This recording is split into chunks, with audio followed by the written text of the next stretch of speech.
4.5 Teorema de Fesari-Tesla en generadores síncronos. En los subtítulos anteriores hemos estudiado las ondas estacionarias, las ondas viajeras y un teorema de composición de estas ondas, que básicamente se trataba de sumar tres ondas estacionarias de igual amplitud, desfasadas 120 grados tanto en el espacio como en el tiempo, y el resultado de esta suma de tres ondas estacionarias era una onda viajera. En base a este teorema de composición de ondas,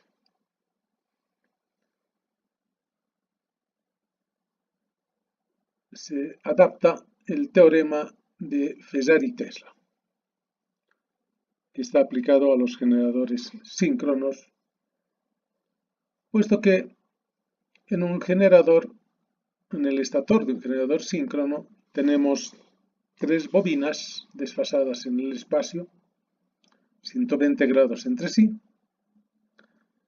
y cuando el generador trabaja con una carga trifásica equilibrada, entonces por estos devanados circulan tres intensidades de corriente desfasadas en el tiempo 120 grados. Es decir, se cumplen todas las condiciones del teorema de composición de ondas. De manera que la resultante será obtener un campo magnético giratorio. Este campo magnético obviamente será creado por una fuerza magnetomotriz, pero esta vez en los devanados del estator. En el estator tenemos cientos de bobinas conectadas formando grupos, y la conexión de estos grupos de bobinas van formando fases. En esencia, tres fases, de manera que este devanado que hemos analizado en el capítulo anterior, capítulo 3, es como si tuviéramos en la periferia interna del estator tres bobinas desfasadas geométricamente 120 grados. De manera que cuando este generador alimenta a una carga trifásica equilibrada, entonces circularán tres corrientes también de igual amplitud desfasadas 120 grados.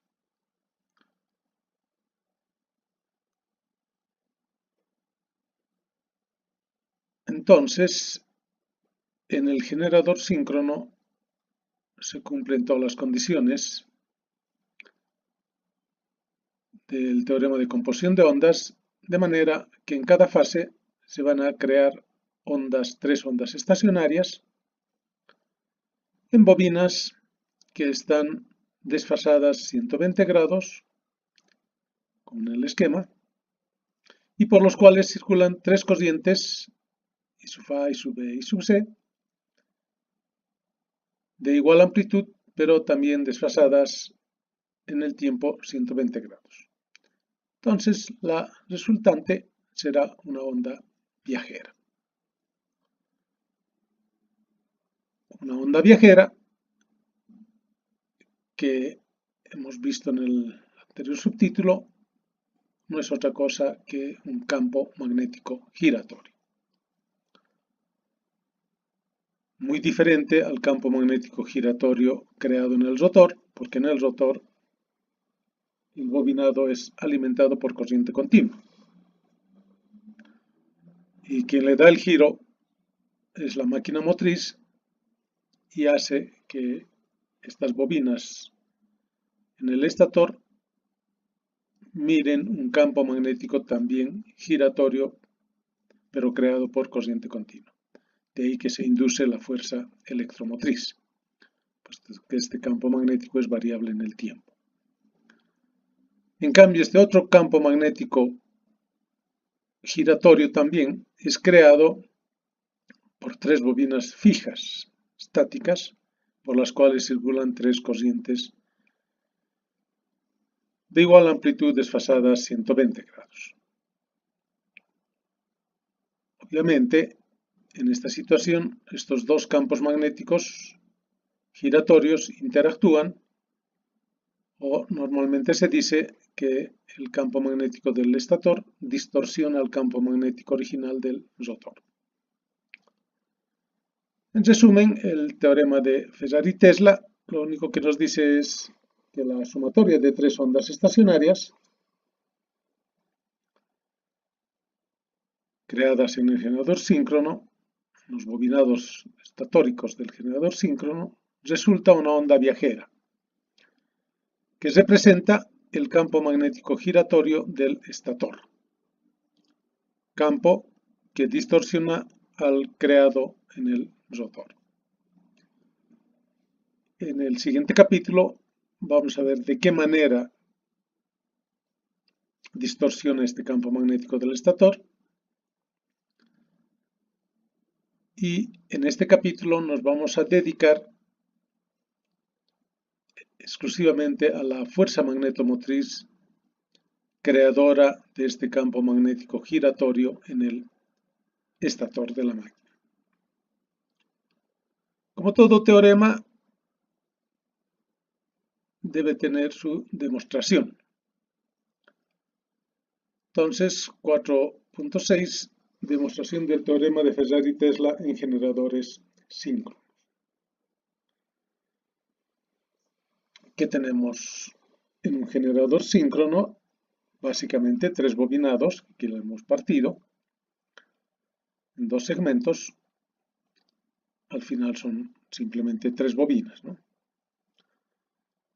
Las fases A, B y C.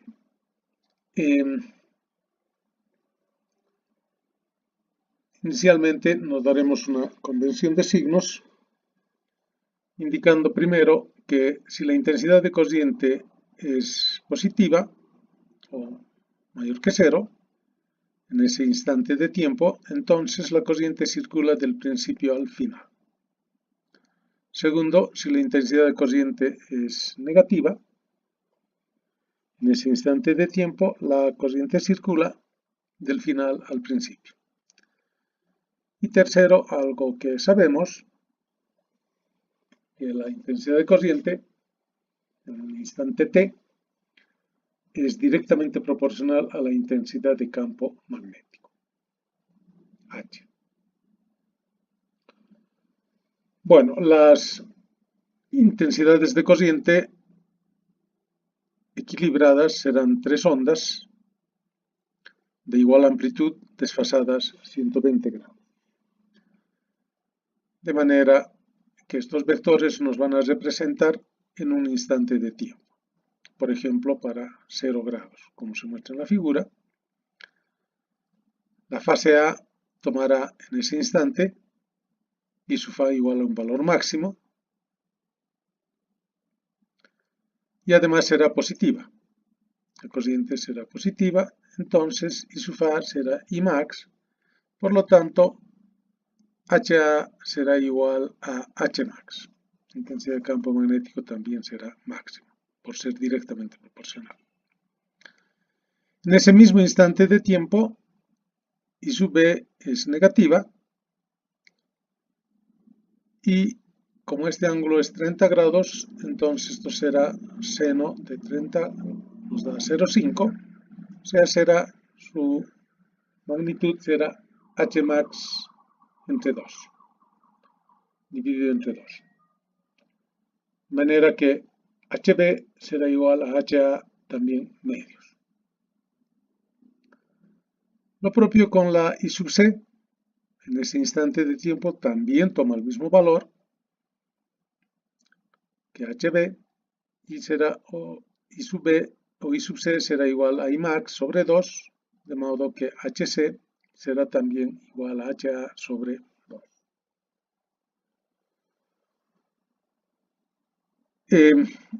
Entonces nos toca, aquí tenemos las magnitudes de las intensidades de campo magnético y nos toca ver cuál es su vector representativo en cuanto a su dirección y sentidos correspondientes. Entonces, para la bobina A, o la fase A, al ser I sub A positiva, entonces la corriente entra por el principio y sale por el final. Ese sería su recorrido sentido de la corriente I sub A.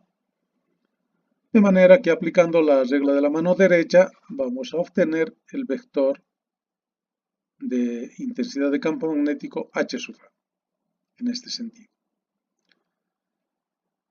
Para la fase B,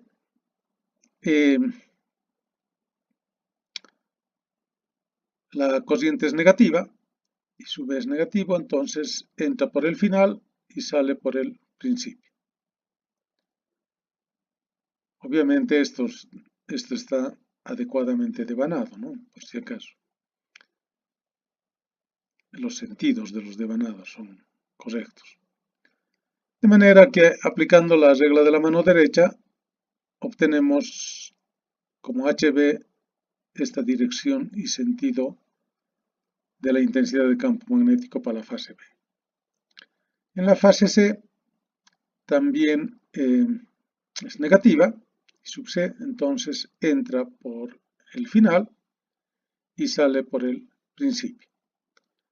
Aplicando la regla de la mano derecha obtenemos H sub C como el vector representativo de la intensidad de campo magnético en la fase C. Si respecto a esta horizontal descomponemos HC, HB, en la horizontal tendremos dos vectores de igual magnitud y sentidos contrarios, por lo tanto se anulan, y en la vertical o la dirección de HA vamos a tener la descomposición de H sub C como HC medios y HB como HB medios también, igual, porque este ángulo es 30 grados. Entonces, la resultante HR será igual a HA más HB medios más HC medios.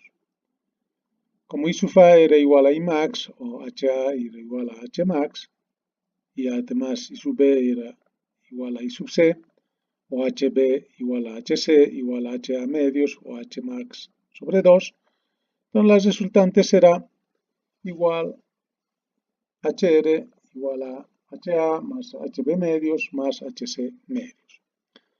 Reemplazando tendríamos igual a HA más HA cuartos más HA cuartos. En otras palabras, HR será 3 medios de HA igual a 3 medios de H max. En amplitud, obviamente, se cumple con el teorema de la composición de ondas, ¿no? La resultante de 3 ondas estacionarias tenía por amplitud 3 medios la amplitud de una de ellas, que es en este caso H max. Bueno, ahora haremos girar nuestros vectores de corriente 120 grados, de manera que HC sea máximo, esta vez, o vamos a decir, estamos recorriendo 120 grados, o sea, a este punto. En ese caso, tendríamos que en este instante de tiempo, ahora HC es máximo, y además HC es positivo. Al ser positivo, HC es igual a, o IC es igual a I max, HC es igual a H max. Para ese mismo instante de tiempo, I sub A es negativo, ¿sabes? I sub A es igual a I max sobre 2, porque este ángulo es 30, seno de 30, igual a I max medios, o sea, I sub A va a ser igual a HC medios, e I sub B también toma un valor negativo en ese instante de tiempo, de manera que I sub B será igual a I max medios, o HB igual a HC medios. Esta vez I sub C es positiva, esta es la fase C, entonces la intensidad de corriente entra por el final y recorre y sale por el, o entra por el principio y sale por el final, más bien, por ser positiva. H sub B en este instante de tiempo es negativa, entonces entra por el final y sale por el principio. Aplicando la regla de la mano derecha, obtenemos este vector de H sub B. En la fase C, aplicando la regla de la mano derecha, obtenemos el vector H sub C con esta dirección y sentido. Lo propio para la fase A era negativa en este caso, entonces entra por el final, la intensidad de corriente, y sale por el principio. Aplicando la regla de la mano derecha, obtenemos el vector H sub A para la intensidad de campo magnético en la fase A. Entonces, si descomponemos los vectores HB y HA sobre esta diagonal, vamos a obtener dos vectores de igual amplitud pero opuestos, entonces se anulan, y en la dirección de HC vamos a obtener H sub A medios más H sub B medios. De manera que la resultante va a tomar la dirección de HC y será igual a HA medios más HB medios más H sub C. Como I sub C era igual a I max, entonces HC es igual a H max, la IA era igual a la IB, HA igual a HB, igual a HC medios, o, que es lo mismo, igual a H max medios. De manera que la resultante HR igual a HA medios más HB medios más HC. En función de HC, esto sería HR igual a HC cuartos más HC cuartos más HC.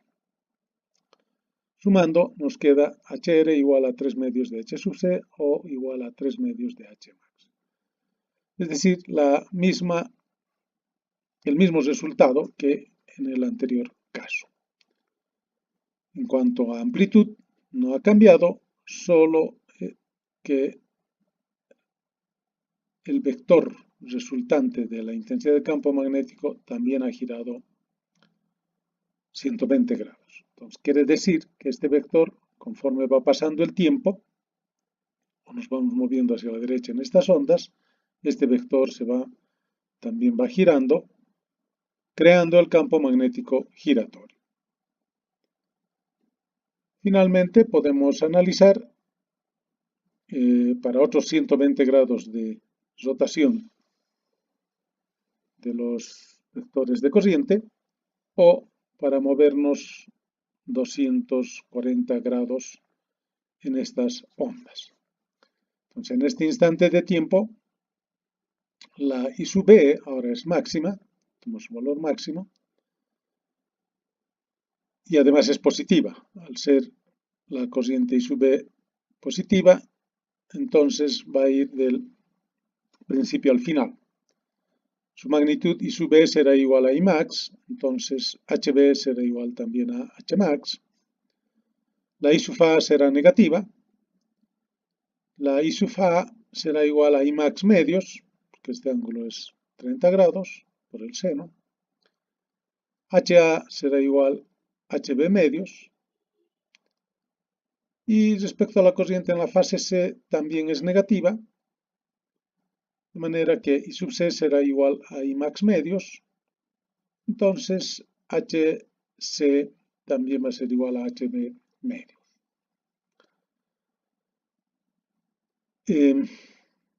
Veremos qué ocurre con nuestro vector de intensidad de campo magnético resultante. Para la fase A era negativa, entonces va del final al principio.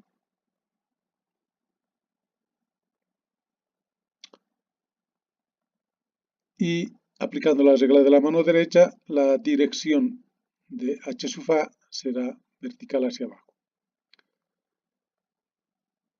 Para la fase B, esta vez es positiva, entonces entra por el principio y sale por el final.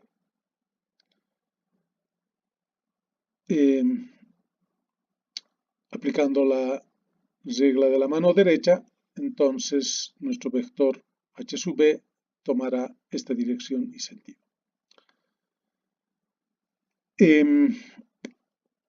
Para la fase C es negativa en ese instante de tiempo, entonces la corriente entra por el final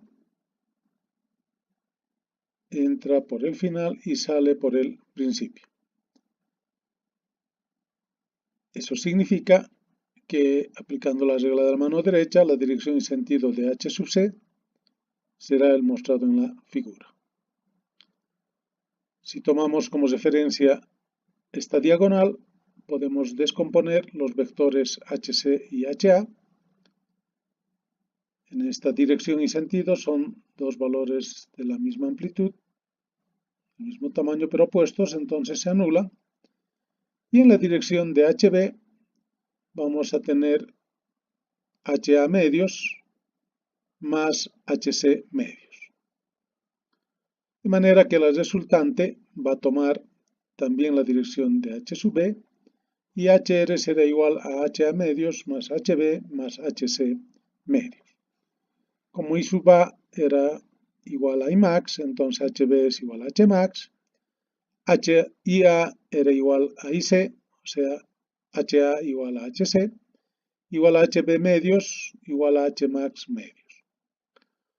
Entonces la resultante, HR era igual a I sub A o HA medios más HB más HC medios, o sea, HR igual a HB cuartos más HB más HB cuartos, reemplazando simplemente.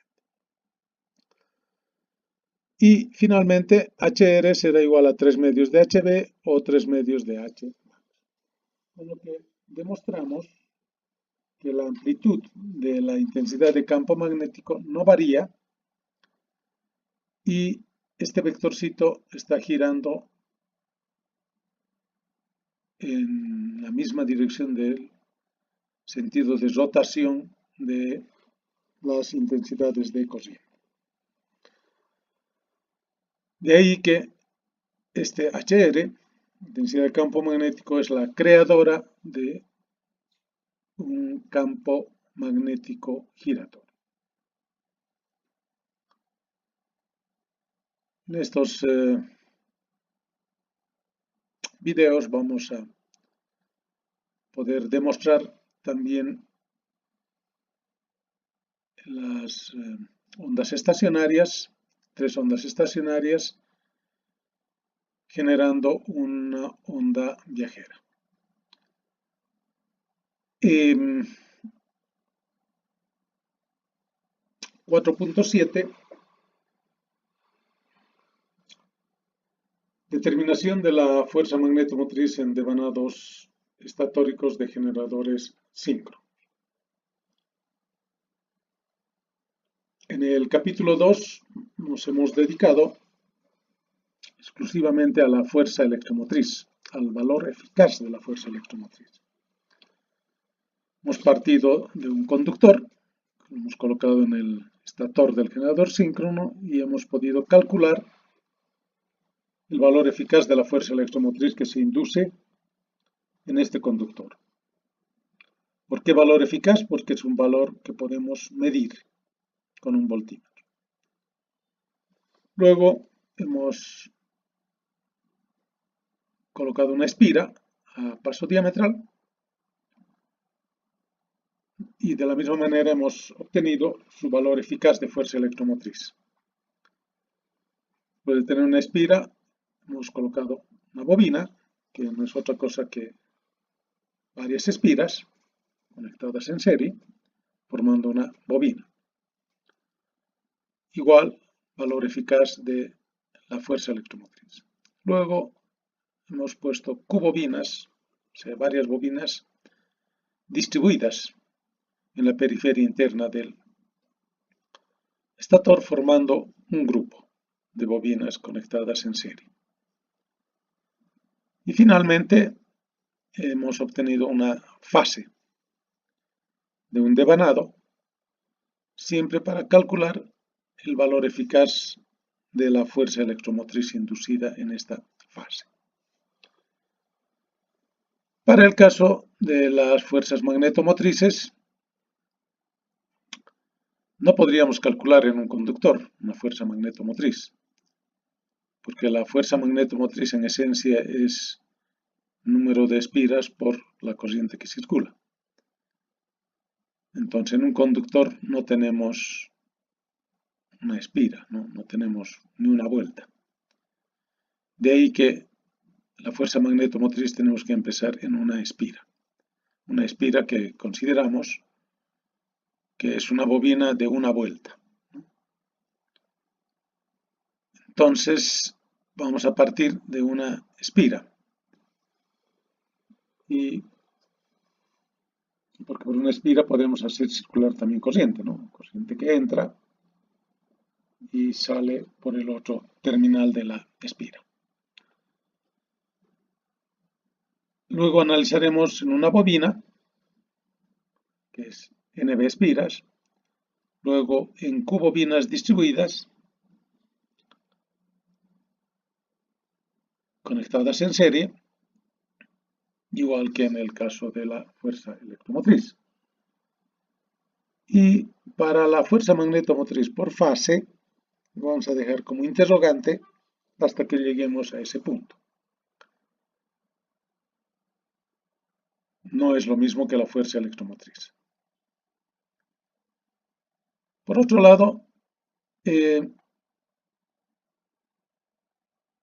el caso de las fuerzas electromotrices nos interesaba el valor eficaz, porque era un valor que teníamos que medir con un voltímetro, que podemos medir con un voltímetro. En el caso de la fuerza magnetomotriz hemos visto que son ondas.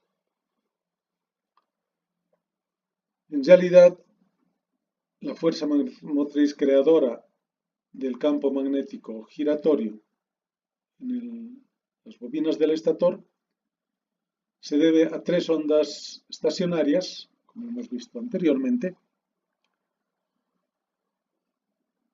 de igual amplitud, desfasadas 120 grados en el espacio y en el tiempo debido a las corrientes. Entonces, lo único que nos interesa es la amplitud, el valor máximo de cada una de estas ondas, porque ya tenemos sus ecuaciones, ¿no? Las ecuaciones de estas ondas estacionarias ya las tenemos. Pero lo que sí nos falta es simplemente la amplitud, el valor máximo, el Fmax que habíamos analizado en el teorema de composición de ondas. Y además sabemos que por el teorema de Fesari-Tesla, la resultante va a ser 3 medios la amplitud máxima de una de estas ondas. Pero va a ser una onda viajera, que es un campo magnético giratorio. Entonces, por esta razón, en fuerza magnetomotriz ya conocemos las ondas, simplemente debemos analizar o estudiar la amplitud, el valor máximo de estas ondas.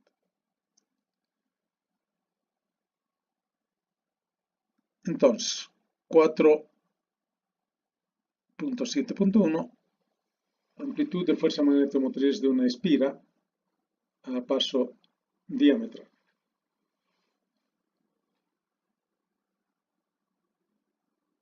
La relación entre la intensidad de corriente en la espira y la intensidad de campo magnético, H, está dada por la ley de Ampère. O también decimos que la fuerza magnetomotriz es la integral a través de una trayectoria cerrada E del producto escalar de la intensidad de campo magnético por escalarmente un diferencial de esta longitud de la trayectoria cerrada, que en esencia es una sumatoria algebraica de intensidades de corriente y sub K, pero siempre limitada por una trayectoria cerrada. Es muy importante definir la trayectoria cerrada para obtener la fuerza magnetomotriz. Entonces, en general, podríamos tener este caso para una trayectoria cerrada de este tipo, varios conductores, estamos poniendo una sección transversal, varios conductores por donde las corrientes en algunos casos entran o salen, ¿no? Y sub 1 está entrando, y sub 3 está entrando, y sub K está entrando, y sub 1 y sub 4 están saliendo. Entonces, como dice sumatoria algebraica, podríamos considerar positivas las que entran y negativas las que salen. En ese caso, la fuerza magnetomotriz va a ser igual a I sub 1 más I sub 3 positivas más I sub K. Y menos I sub 2 y menos I sub 4 que está saliendo. O que está, claro, saliendo. ¿Sí? Ahora, ¿qué es lo que ocurre en una bobina? Si esto es una bobina, todas las corrientes o entran o salen, ¿no? Tomando una trayectoria cerrada que puede ser el lado activo de una de las bobinas. De manera que la fuerza magnetomotriz va a ser igual a I más I más I, así siguiendo hasta I. O sea, N veces I, donde N es el número total de espiras que conforma esta bobina. Entonces, aplicando este teorema de Ampère, la ley de Ampère, al recorrido de cualquier trayectoria cerrada, como fuera una línea de campo magnético, para una espira,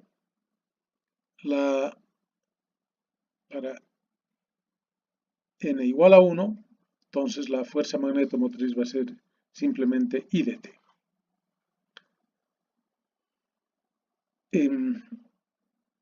Es decir, podemos agarrar esta espirita,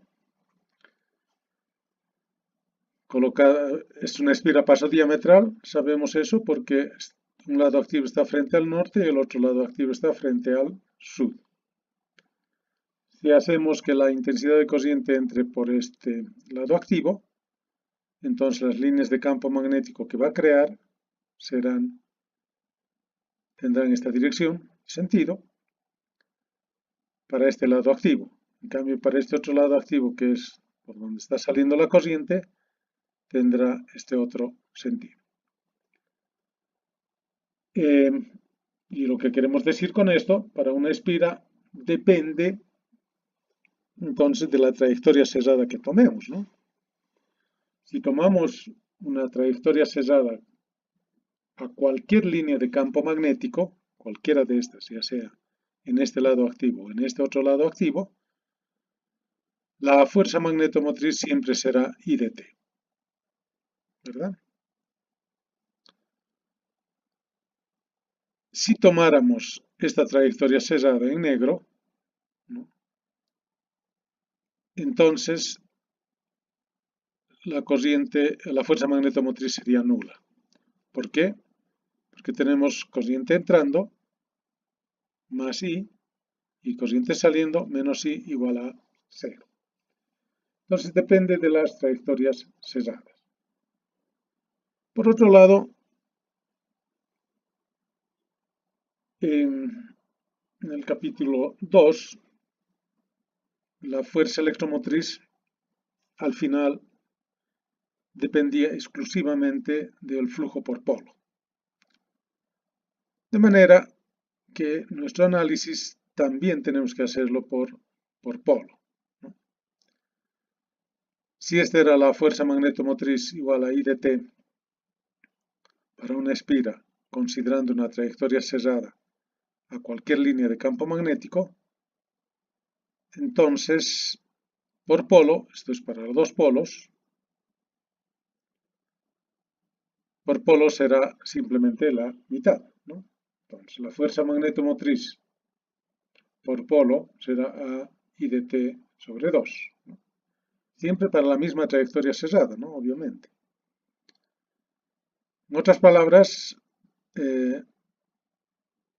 H del polo norte respecto a una trayectoria cerrada, a la misma trayectoria cerrada será A I medios, y la fuerza magnetomotriz del otro polo, que será HS por escalarmente por E, entonces será A menos I medios, porque está saliendo, ¿verdad?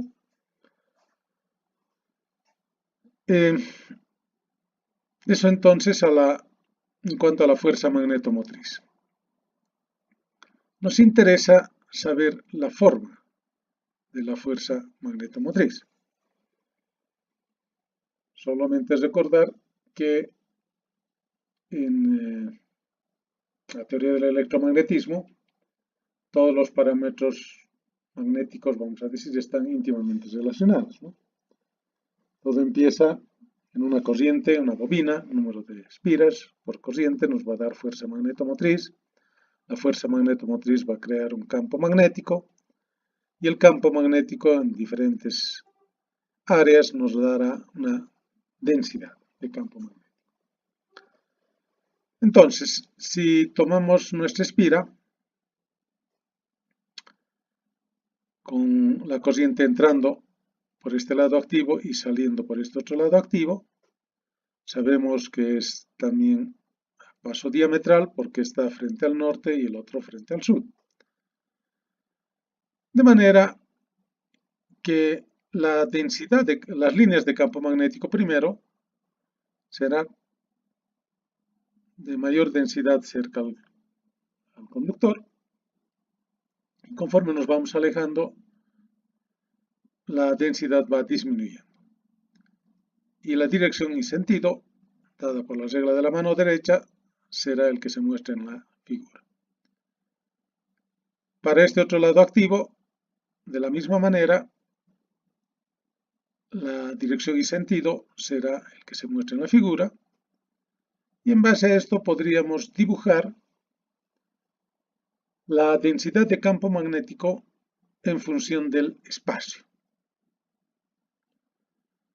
Entonces, en este punto, obviamente en el centro del conductor la densidad es 0, ligeramente a la izquierda toma su máximo valor porque la concentración de líneas de campo magnético cerca al conductor es mucho mayor que cuando nos alejamos de este conductor.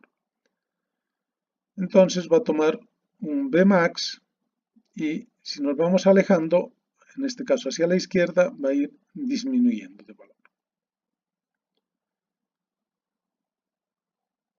A la derecha de este conductor también va a tomar un valor máximo, pero el sentido de las líneas de campo magnético es hacia abajo. Entonces, al tomar un valor máximo, esta densidad va a ir disminuyendo también conforme nos vamos alejando del centro de este conductor. Entonces hemos dibujado la línea en verde segmentada como la densidad de campo magnético en función del espacio y la ubicación de estos dos lados activos de una espira. Lo propio hacemos para el otro lado activo, en el centro es 0, ligeramente a la derecha toma un valor máximo y conforme nos vamos alejando va disminuyendo hasta un valor.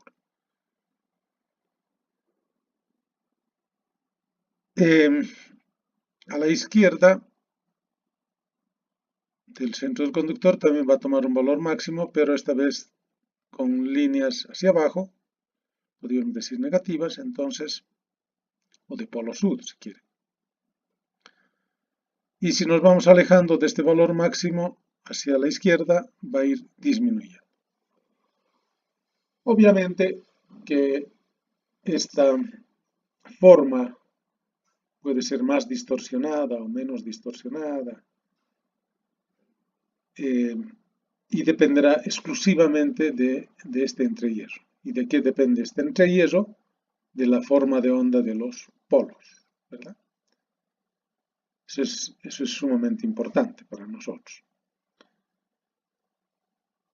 Entonces, para hacer un análisis matemático,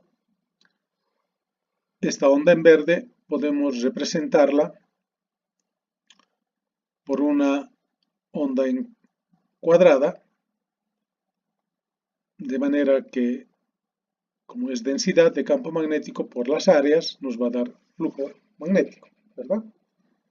De manera que la onda cuadrada nos represente también en la misma área que la onda en verde, la onda real de densidad de campo magnético, ¿no? Hay áreas que no se toman en cuenta y se compensa con otras áreas que sí se toman en cuenta, ¿no? Es una especie de compensación, por un lado. Por otro lado, o sea, esta onda cuadrada va a tener una amplitud de onda cuadrada, que la vamos a llamar FB, con sombrerito para indicar que es amplitud. Pero en las ondas cuadradas nosotros conocemos por las series de Fourier que podemos descomponer siempre una onda cuadrada en una onda fundamental, que es ya una onda senoidal, y varios armónicos, ¿no? Varios armónicos de diferente frecuencia, ¿no? La primera, la quinta, etcétera, etcétera, etcétera, ¿no? Y de esta onda cuadrada, entonces, vamos a tomar solamente la onda fundamental. Recuerden que la forma de onda del campo magnético siempre nos da la forma de onda de la fuerza electromotriz. Entonces, trataremos de que estas ondas de que tenga la menor cantidad de armónicos posible, ¿no? ¿Cómo obtenemos eso? Siempre haciendo que esta onda sea lo más senoidal posible, la onda en verde. Y entonces, esta onda de fuerza magnetomotriz va a ser la de primer armónico, vamos a tomar como FB sombrerito 1, para indicar que es del primer armónico.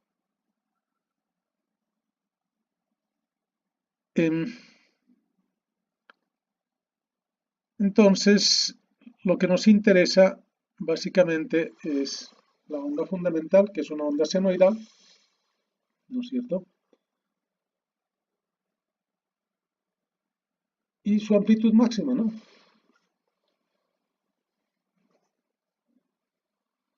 El valor máximo de esta onda va a ser entonces F de una espira paso diametral igual a Imax sobre 2. Teníamos I de T medios, entonces en este caso va a ser Imax medios. Pero en ondas senoidales sabemos que Imax es igual a la raíz de 2 por IB, donde IB va a ser el valor eficaz. De manera que reemplazando vamos a tener la amplitud de una espira paso diametral de la onda cuadrada, obviamente, es igual a la raíz de 2 sobre 2 por I sub B. I sub B, ¿por qué ponemos valor eficaz? Porque es el valor que podemos medir con un amperímetro. Colocamos un amperímetro en la espira del que está ubicada en el estator y medimos su cociente y obtenemos de esa manera la amplitud. Pero por el desarrollo en la serie de Fourier nos interesa la amplitud del primer armónico y la relación entre las amplitudes del primer armónico y la amplitud de la onda cuadrada, simplemente desarrollo de Fourier, eso es igual a 4 sobre pi por la amplitud de la espira a paso diametral de la onda cuadrada. De manera que reemplazando estos valores nos quedará 4 sobre pi, 6 de 2 sobre 2 por I sub b, simplificando 2 raíz de 2 sobre pi por I sub b. Recalcando siempre que I sub b es el valor eficaz de la intensidad de cociente porque podemos medir. Y ya está, ¿no? Ya tenemos el valor máximo que queríamos, primer armónico o de la onda cuadrada. Pero nos interesa el primer armónico, ¿no? Porque nuestras ondas estacionarias son ondas senoidales.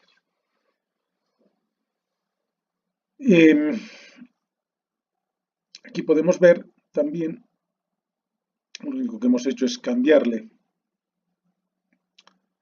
la entrada de corriente ahora por el lado activo de la izquierda y la salida de esta corriente, de esta espira, por el lado activo de la derecha.